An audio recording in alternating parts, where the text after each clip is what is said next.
আসসালামু আলাইকুম বন্ধুরা, ফিরে এলাম আপনাদের মাঝে মজাদার একটি চিকেন ভেজিটেবল সবজির রেসিপি নিয়ে।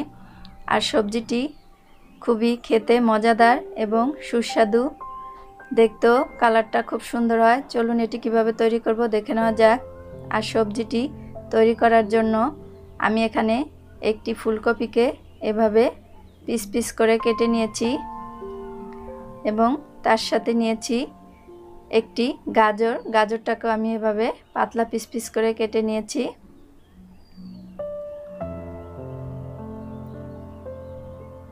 আর এর সাথে নিয়েছি কিছু চিকেনের মাংস, এটাকে এভাবে একটু বড় বড় পাতলা করে কেটে নিয়েছি।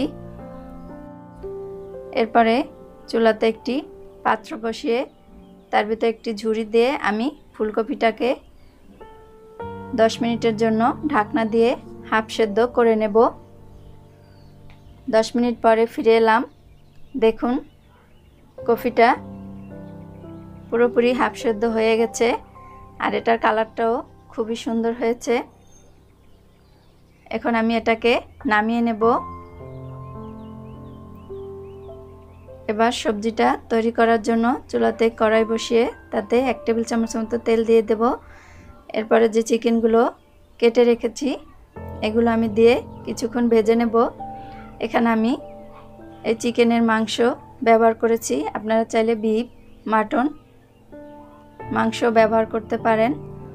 এটা কিছুক্ষণ ভাজার পরে দিয়ে দিচ্ছি 1 ইঞ্চি পরিমাণ আদা কুচি, কয়েক কোয়া রসুন কুচি, 3-4টি কাঁচামরিচ কুচি। এখন এগুলোকেও কিছুক্ষণ নেড়ে চেড়ে নেব। এরপর দিয়ে দিচ্ছি আমি এখানে 2টি পেঁয়াজ এভাবে কিউব করে খুলে নিয়েছি, এগুলোকে দিয়েও আমি ভালো করে ভেজে নেব। এগুলো যখন হাফ ভাজা হয়ে যাবে তখন আমি এর ভিতরে দিয়ে দেব যে গাজরটা কেটে রেখেছি, গাজরটাকে দিয়েও আমি নেড়ে চেড়ে হাফ সেদ্ধ করে নেব। যখন গাজরটা হাফ সেদ্ধ হয়ে যাবে তখন এর ভিতর দিয়ে দিচ্ছি সেদ্ধ করা ফুলকপিটা। এরপর দিয়ে দিচ্ছি এখানে আমি 1 টেবিল চামচের মতো সয়া সস ব্যবহার করেছি। আপনারা যে যতটুকু সবজি পাকাবেন পরিমাণ মতো দেবেন। এরপর দিয়ে দিচ্ছি হাফ টেবিল চামচ oyster সস।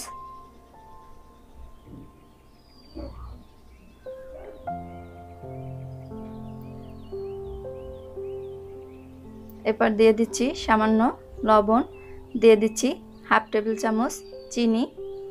এগুলো দিয়ে এখন এই সবজিগুলোকে ভালো করে উল্টিয়ে পাল্টিয়ে নেড়ে চেড়ে ভেজে নেব।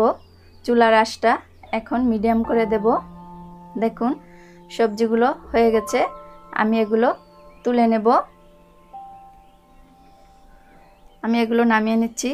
আর আশা করব আমার আজকের রেসিপিটি আপনাদের কাছে ভালো লাগবে।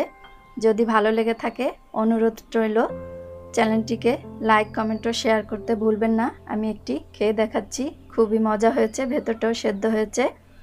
আর যারা নতুন চ্যানেলটি সাবস্ক্রাইব করেনি তারা অবশ্যই চ্যানেলটি সাবস্ক্রাইব করবেন। আবার দেখা হবে। আসসালামু আলাইকুম।